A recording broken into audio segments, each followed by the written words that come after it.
បាទសួស្តីបងប្អូនយើងទាំងគ្នាឥឡូវយើងជួបគ្នាទៀតហើយតាមរយៈការពុះត្រេនញ៉ាំទៀតណាបងប្អូនបាទហើយត្រេននេះមួយគឺ3គីឡូ9ខាំបងប្អូនបាទមានឈ្មោះថាម៉ាន់ថងស្រែអំបិលសាច់ច្រើនក្របតូចហ្នឹងបងប្អូនបាទហើយ1គីឡូគេគិតថ្លៃ23,000បាទអញ្ចឹងយើងចាំមើលទាំងអស់គ្នាណាតែយើងពុះហើយបានសាច់ប៉ុន្មានបានច្រើនឬក៏តិចហើយ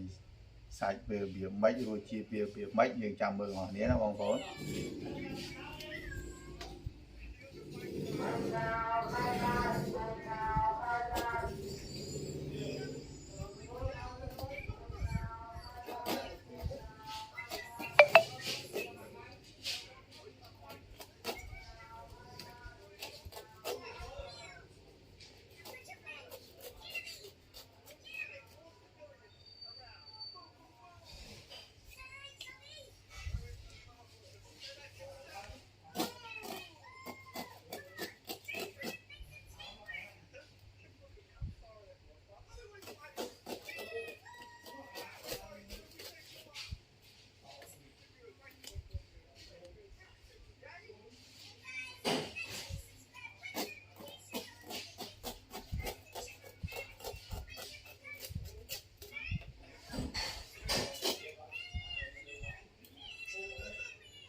ធំល្អណាស់បងប្អូនអូយ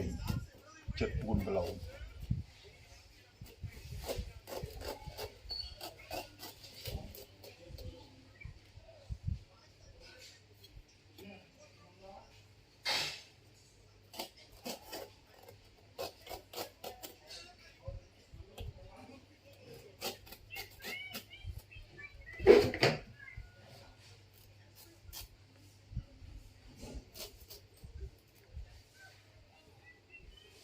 បាទឥឡូវហើយអី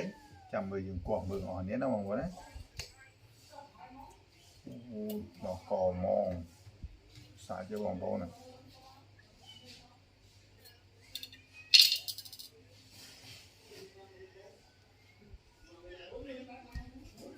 ចាញ់ហើយ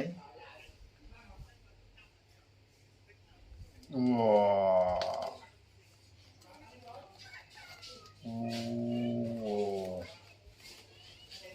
វ៉ាវសាច់បងប្អូនណាសឹងតែអត់មានក្របបងប្អូនអូយnghe không này sạch sật mong nào đâyបងប្អូនnày đỏ co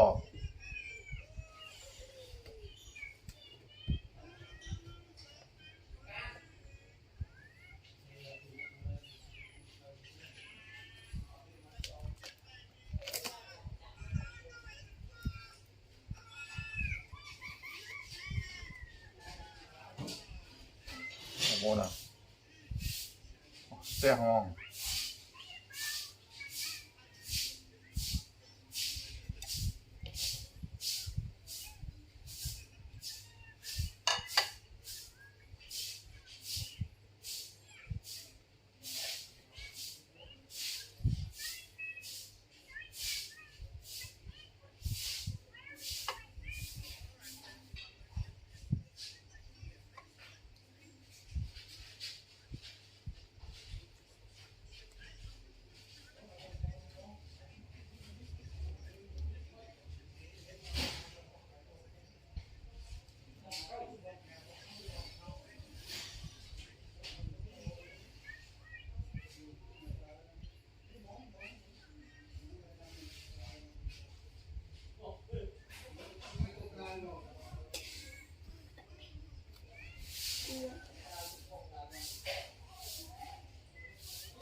បងប្អូនស្អី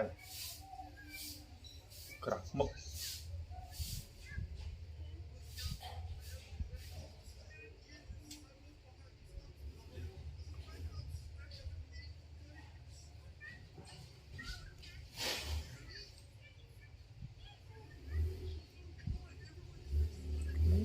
quả thì quên này bò này xong mình gro bò này mà này đây này cái này đỏ co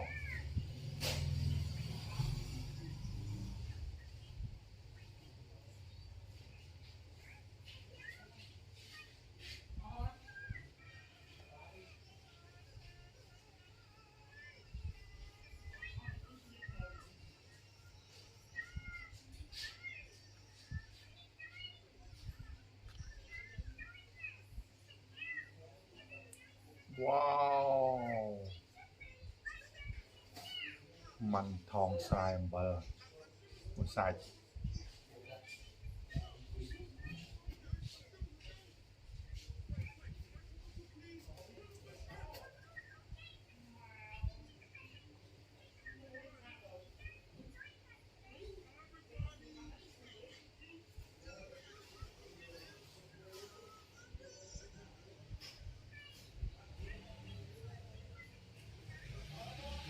phần này nó bó nó lại thế này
tôi à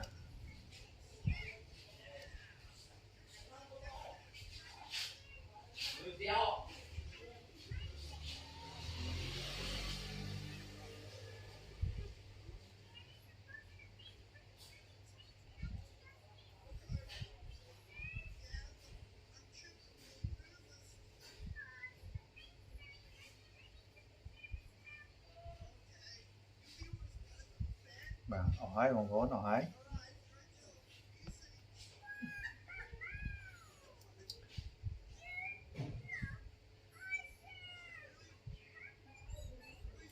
còn vốn này bỏ hỏi ấy bàn phần này còn vốn đấy này tân sở bỏ bay cái lô nguồn cho mơ nhưng vô sạch để thằng mơ bong vốn á tao về miền tầng nguồn phần màn rồi bị dừng bỏ sở bỏ hỏi á thằng là sai gì cho mơ còn nếu bong vốn á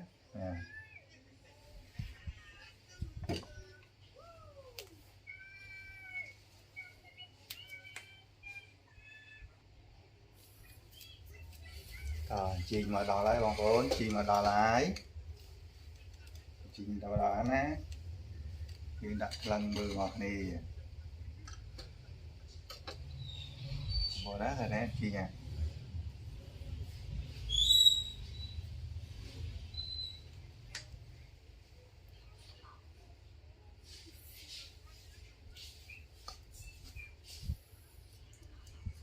chán miền sự bỏ pi cam lá nó bằng vốn tổng vốn chán là tê pi cam lá trong bằng vốn bờ ngọt ấy miền tổng vốn mảng đã bằng vốn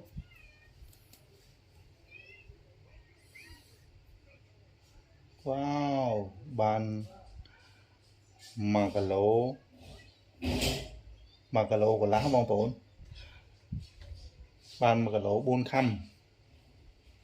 cái lỗ pi khám bong bóng mà cái lỗ pi khám bỏ hơi ban cái lỗ pi khám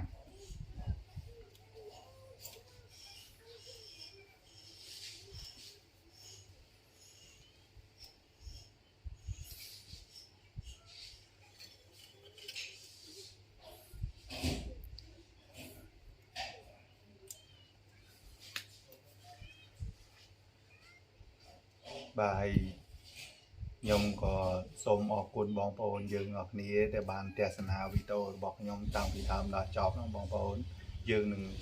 chụp niênនៅvideoក្រោយទៀតសូមអរគុណបាយបាយ